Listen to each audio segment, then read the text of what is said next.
पुतळा जाळण्यात आला देखील इशारा दिला आहे। लोकसभेमध्ये संविधान बदलणार, बाबासाहेबांचं संविधान बदलणारी होराट करणारी ही काँग्रेस, राहुल गांधी त्यांचं खरं रूप आता जनतेसमोर या देशासमोर आलेलं आहे। नेहमी परदेशात जायचं आणि देशाचा अपमान करायचा हे वारंवार आम्ही सहन करून घेणार नाही आणि आम्ही शिवसैनिक त्यांना असं परत कृत्य केलं तर ह्या महाराष्ट्रामध्ये फिरू देणार नाही। हा निर्वाणीचा इशारा आम्ही शिवसैनिक देण्यासाठी आज इथे आम्ही उपस्थित आहोत। तुम्ही नेहमी जाता आमच्या हिंदुस्थानचा अपमान करता, तुम्हाला सरकार विरुद्ध जे बोलायचं या देशामध्ये बोलण्याची तुमची हिंमत नाही का? तुम्ही त्यासाठी तुम्हाला परदेशात जावं लागतं आणि आपल्या हिंदुस्थानचा अपमान करता। परत पुन्हा हे आम्ही सहन करून घेणार नाही आहे आणि बाबासाहेबांचं संविधान बदलण्याचं काम पहिल्यांदा पण काँग्रेसने केलं आहे आणि आता सुद्धा खरं स्वरूप ह्या राहुल गांधीचं ह्या जनतेसमोर देशासमोर आलेलं आहे आणि खरं आरक्षण बदली कोण करत असेल तर राहुल गांधी आणि राहुल गांधींची काँग्रेस करते। म्हणून सर्व जनतेने यामधून सावध राहिलं पाहिजे आणि पुन्हा असं कृत्य केलं तर शिवसैनिक त्यांच्या स्टाईलने त्यांना चोख उतरल्याशिवाय राहणार। जो संविधान लिखा है वो पूरी दुनिया में सबसे बड़ा है। पूरी दुनिया में सबसे बड़ी लोकशाही कौन सी है तो भारत देश की है, हिंदुस्तान की है, क्योंकि संविधान सर्वश्रेष्ठ है। और इस संविधान के बावजूद आज देश के पंतप्रधान है, महाराष्ट्र के मुख्यमंत्री हैं, ये सब संविधान ने दिया सबको अधिकार। लेकिन पिछले 60-70 सालों में संविधान के नाम पर राजनीति करना, दलितों की वोट बैंक तैयार करना, ये कांग्रेस ने काम किया। अभी 4 महीने जो लोकसभा के चुनाव हुए उस चुनाव में भी मोदी सरकार संविधान बदलने वाले हैं, मोदी सरकार आरक्षण बंद करेगी ऐसा नैरेटिव उन्होंने पूरे भारत में तैयार किया और वोट मांगे और लोगों ने भी वोट दिए। लेकिन 4 महीने के बाद राहुल गांधी ने क्या किया, जो उनके पेट में था वह जुबानी आ गया। अमेरिका में जाके वो बोल रहे कि बाबा साहब ने जो संविधान लिखे कांग्रेस सत्ते पे आने के बाद बंद करेगी। मतलब ये डॉक्टर बाबा साहब अम्बेडकर का भी अपमान है, ये संविधान का अपमान है और पूरे भारत की जनता का अपमान है। जिन्होंने जिस कांग्रेस ने बाबा साहब को लोकसभा चुनाव में 2 बार पराभूत किया, भंडारा और मुंबई के लोकसभा चुनाव में, तभी बाबा साहब अम्बेडकर ने कहा था, समाज को कहा था, देश को कहा था कि कांग्रेस ये जलता हुआ घर है, इसके सामने मत जाओ, कांग्रेस के बाजू में मत जाओ। ये संदेश बाबा साहब ने उस टाइम भी दिया था।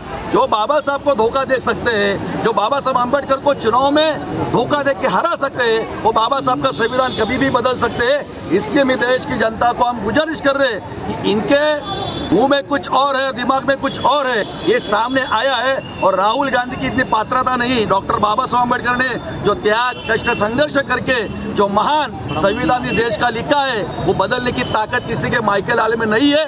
इसलिए महाराष्ट्र के मुख्यमंत्री और शिवसेना पक्ष के मुख्य नेता एकनाथ जी शिंदे साहब के आदेश से पूरे महाराष्ट्र में आज राहुल गांधी के खिलाफ प्रदर्शन जारी है।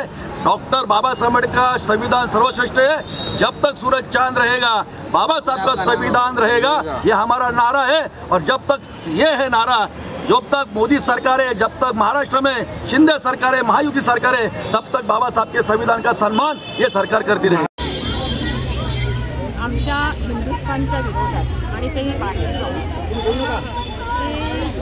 ज्यांनी संविधानाचा अपमान केलेला आहे आणि संविधानाच्या विरोधात मी फक्त आपल्या हिंदुस्थानात बाहेर जाऊन त्या राहुल गांधींना खरं तर आपल्या या हिंदुस्थानात राहण्याचा अधिकारच नाही आहे आणि देश, देव आणि धर्म ही आमची कर्तव्य आहेत आणि ही पार पाडत असताना असे कितीतरी राहुल गांधी की इथे आता फक्त त्यांचा पुतळा चाललेला आहे, पण त्यांना आडवं करण्याची ताकद या हिंदुस्थानच्या या युवतींमध्ये आणि युवकांमध्ये आहे आणि तेच आम्ही फक्त दाखवून देतो आहोत आणि हेच आम्हाला सगळ्यात दाखवलं जाईल।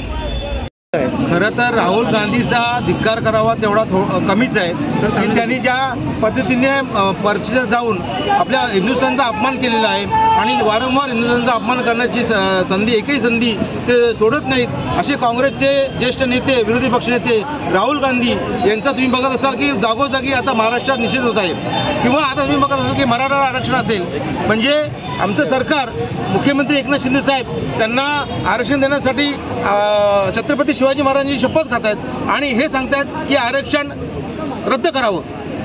याचा अर्थ असा होतो की त्यांना मराठ्यांना पण आरक्षण द्यायचं नाही आहे, म्हणजे कोणालाच आरक्षण द्यायचं नाही। आणि सर्व बाबासाहेबांचं संविधान म्हणजे त्यांनी या लोकसभेमध्ये संविधान बचाव सामने देखील ज्या पद्धतीने त्यांनी हे केलं होतं त्या पद्धतीने मतं मिळवली होती ते आज त्या लोकांना, ज्या आमच्या सर्व समाजातल्या लोकांना हे त्यांचं चित्र, त्यांचं खरं स्वरूप आता या राहुल गांधीच्या वक्तव्याने काँग्रेसवाल्यांचं उघड केलेलं आहे. महाराजांचा पुतळा पडला तर सर्वांनी तुम्हाला कोंडीत पकडलं होतं. मुख्यमंत्र्यांसह उपमुख्यमंत्री यांना माफी मागायला लावली, टीका केली होती. नाही, आता माफी कोण मागणार नाही ना, माफी मागणार नाही. बाबासाहेबांचा त्यांनी नेहमीच अनादर केलेला आहे.